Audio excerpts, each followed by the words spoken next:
मनोविकार हमारे जीवन की सहजता, सरलता और स्वाभाविकता को नष्ट न कर दे।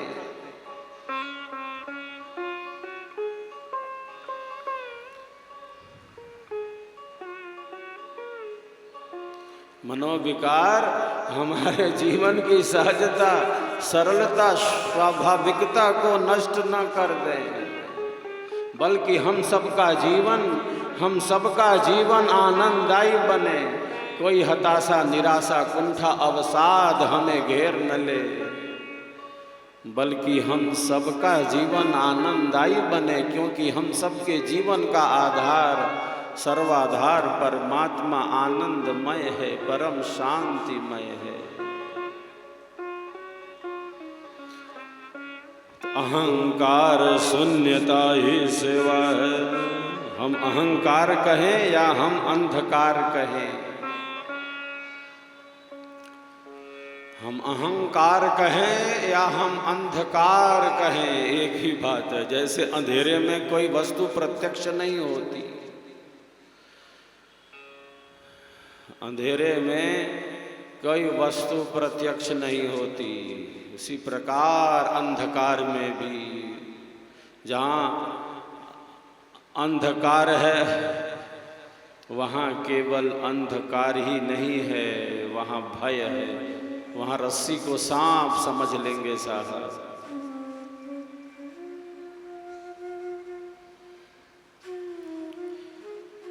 जहाँ अंधकार है वहाँ केवल अंधकार ही नहीं, वहाँ भय है, वहाँ भ्रांतियाँ हैं, वहाँ संशय है, वहाँ असत्य है।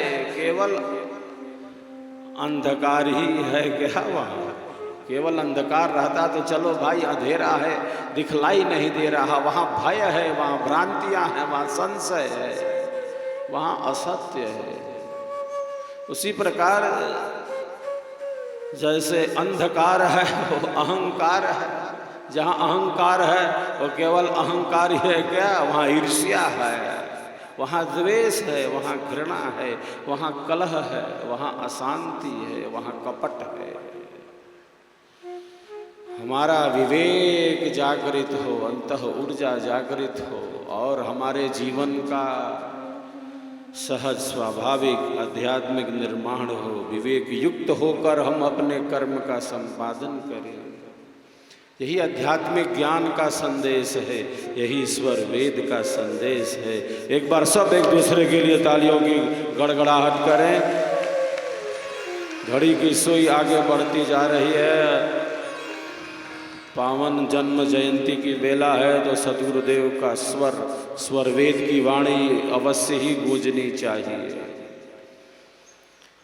एक बार इस पावन जन्म जयंती के पावन अवसर पर दोनों हाथ ऊपर उठाकर हम सद्गुरु भगवान की जय घोष करेंगे। बोलिए सद्गुरुदेव की जय, सद्गुरुदेव भगवान की जय। हम सबका संकल्प महान,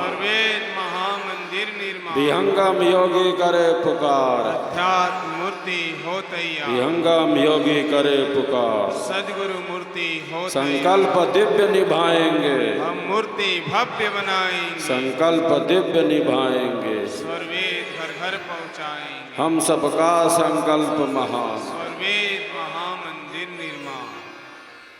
पावन जन्म जयंती की अवेला हमें संकल्पों की शक्ति से ही आगे बढ़ा रही है, हमें पावन बना रही है।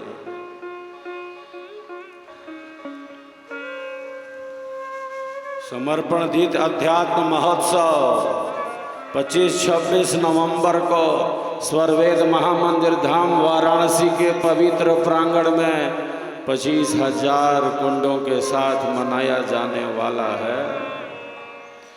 इसी के निमित्त राष्ट्रव्यापी स्वर्वेद संदेश संकल्प यात्रा 29 जून से श्रीनगर कश्मीर की धरती से गतिमान है। प्रथम चरण, द्वितीय चरण पूर्ण हो चुका है, तृतीय चरण का भी कल से प्रारंभ हो गया है। देश के सभी राज्यों में, केंद्र शासित प्रदेशों में यह संकल्प यात्रा गतिमान है। कल से बिहार राज्य का प्रवास है, फिर झारखंड, उड़ीसा, छत्तीसगढ़, मध्य प्रदेश, महाराष्ट्र तक ये तृतीय चरण 29 सितंबर तक चलेगा। यह यात्रा पूरे भारतवर्ष में जा रही है, जन जन तक, मन मन तक पहुंच रही है। 25,000 कुंडीय महायज्ञ का संदेश लेकर नए नए क्षेत्रों में भी यह यात्रा जा रही है, अप्रचारित क्षेत्रों में भी यह यात्रा जा रही है। सबके भीतर उमंग, उत्साह है। कश्मीर से लेकर कन्याकुमारी ये हमारी मातृभूमि है। मैं प्रायः कहता रहता हूँ, ये कोई ज़मीन का टुकड़ा नहीं, ये हमारी संस्कृति है, ये हमारी विरासत है, ये हमारे सांस्कृतिक मूल्य है। हमारे महापुरुषों ने ऐसा कहा। तो हमें इस संदेश को जन जन तक पहुंचाना है। अभी से ही अपने क्षेत्रों में इस महायज्ञ का संदेश गांव गांव, कस्बों कस्बों तक पहुंचाना है। शहरी क्षेत्र, ग्रामीण क्षेत्र, सब तक यह संदेश पहुंचाना है। 25-26 नवंबर को ऐतिहासिक महायज्ञ स्वरवेद महामंदिर धाम पर भव्य से भव्य और दिव्य से दिव्य ही मनाना है। आज हम पुनः इस संकल्प की पुनरावृत्ति कर रहे हैं। पावन जन्म जयंती पर सद्गुरु के पावन चरण कमलों में नतमस्तक होते हुए शक्ति की कामना मांग करते, हमारा ऐसा बल हो, सद्गुरु कृपा का ऐसा आधार हो कि हम जन जन को, मन मन को जोड़ सके इस ज्ञान से, इस धारा से, ईश्वर वेद के प्रवास। प्रचार प्रसार की सेवा ही सबसे बड़ी सेवा है। हमारे कारण ब्रह्म विद्या का प्रचार फैले, हमारे कारण स्वर वेद का स्वर जन जन तक पहुँचे, हमारे कारण हमारी अअंकित श्वेत ध्वजा, हमारे कारण हमारी अअंकित श्वेत ध्वजा फहराती रहे, लहराती रहे। यही हम सबका परम संकल्प है। एक बार सब एक दूसरे के लिए पुनः तालियों की गड़गड़ाहट। बोलिए सद्गुरु देव की जय। अब इसी जय घोष के साथ जय स्वर वेद कथा की दिव्य स्वरों से हम सब आनंद लाभ लें। जय स्वर वेद कथा।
संशय भ्रम कुछ नहीं रहा, अपरोक्ष तत्व धीरे।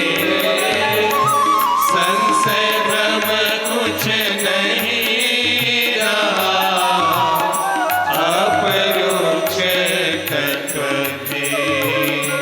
जय स्वर वेद कथा, जय स्वर वेद कथा, जय स्वर वेद कथा, जय स्वर वेद कथा।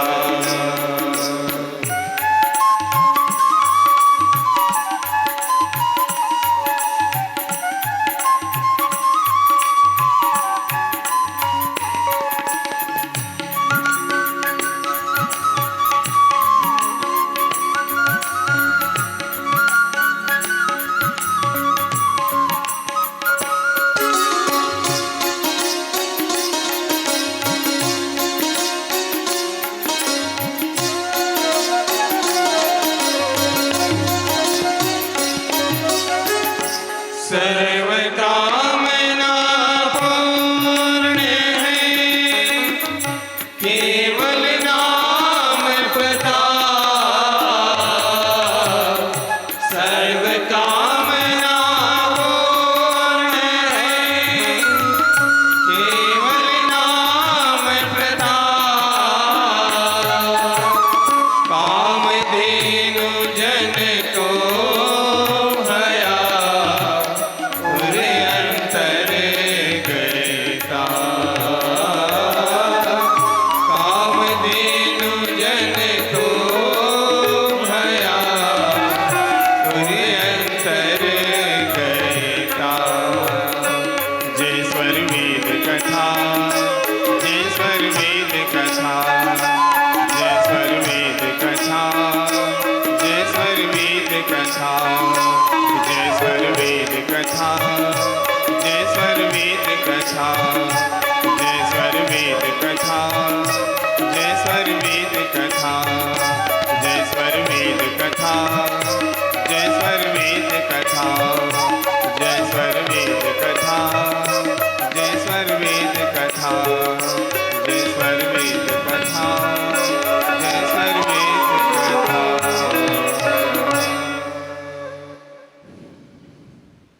तो जिस प्रकार हरा पेड़ जानता है, हरा पेड़ जानता है कि सावन के रिमझिम फुहारे क्या है। हरा पेड़ बखूबी अनुभव करता है कि ये बारिश की बूंदें क्या हैं, ये रिमझिम सावन क्या है। हरा पेड़ बखूबी इसका अनुभव करता है। उसी प्रकार जो ब्रह्म विद्या के साधक हैं, जो विहंगम योग के ज्ञान विज्ञान में हैं,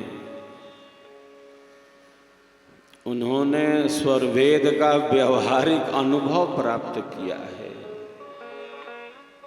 जैसे हरा पेड़ जानता है कि सावन की रिमझिम फुहारें क्या होती हैं, उसी प्रकार विहंगम योग के साधक साधिकाएं जानते हैं, अनुभव करते हैं कि सद्गुरु का दिया प्रसाद स्वर वेद क्या है, विहंगम योग की साधना क्या है।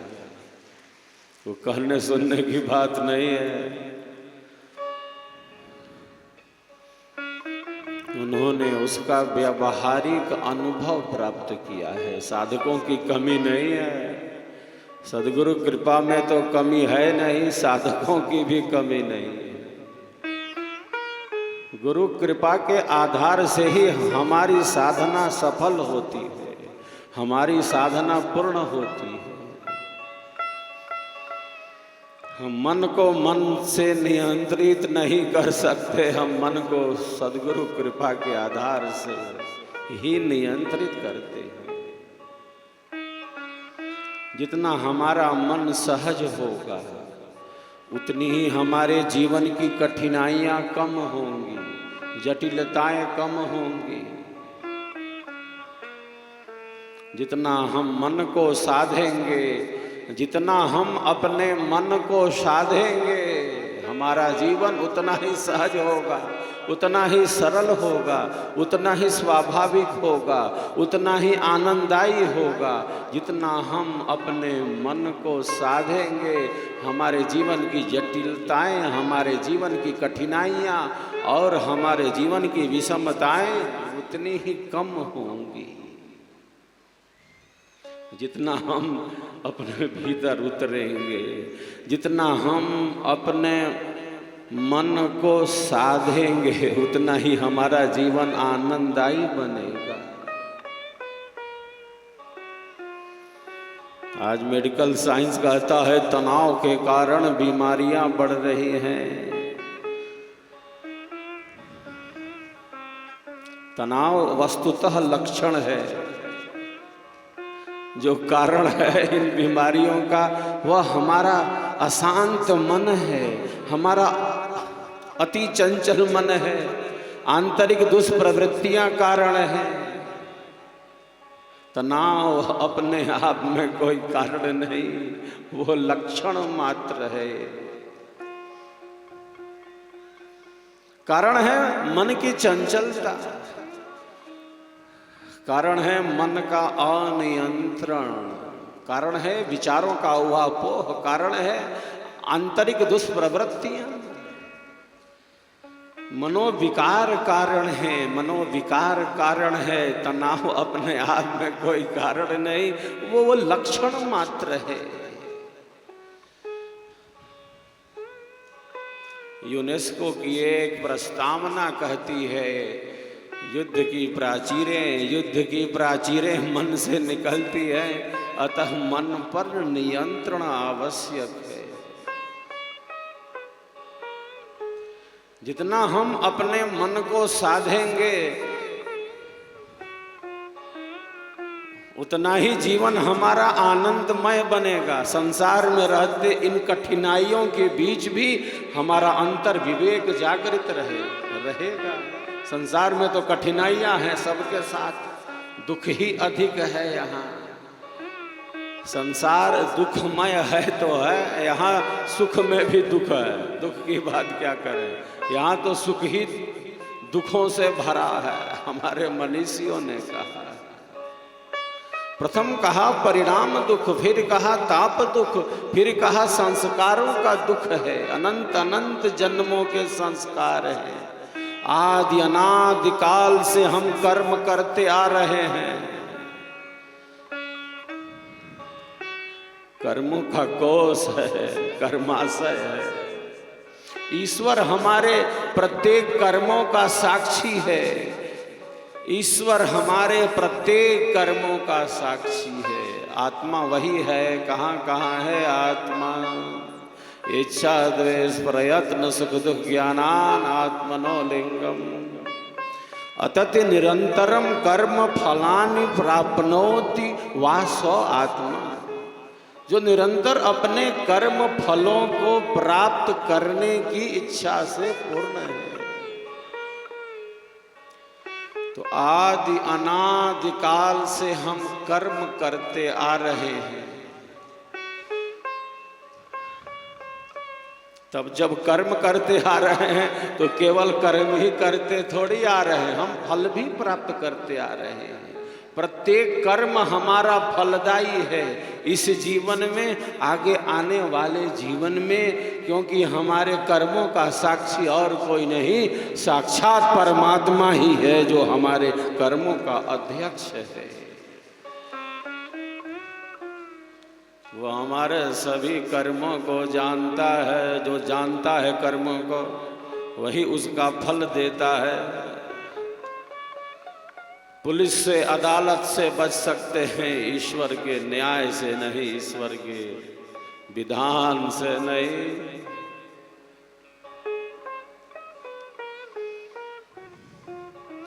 आदि अनादिकाल से, आदि अनादिकाल से हम कर्म करते आ रहे हैं और उसका फल प्राप्त करते आ रहे हैं।